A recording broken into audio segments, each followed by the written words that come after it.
দেশানুল ইসলাম মুন্না। আমাদের বাংলাদেশ বন গবেষণা ইনস্টিটিউটের প্রতি বছরই জুলাই মাসে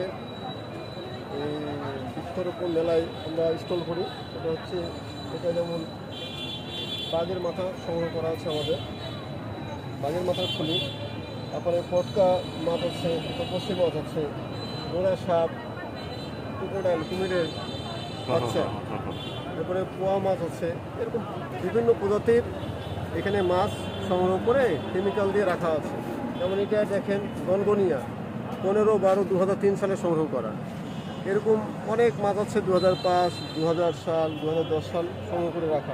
আপনি যেটা আমাদের সামনে বলার চেষ্টা করছেন বা বলছেন, যেটা সুন্দরবনের যে সব মৎস্য প্রাণী রয়েছে এবং অন্যান্য যারা এই হিংস্র প্রাণী রয়েছে, এই প্রাণীগুলো এখানে বৈজ্ঞানিক পদ্ধতিতে এখানে সংরক্ষণ করা হয়েছে, সেই বিষয়টি আমাদের সামনে দেখানোর চেষ্টা করছেন, তাই তো?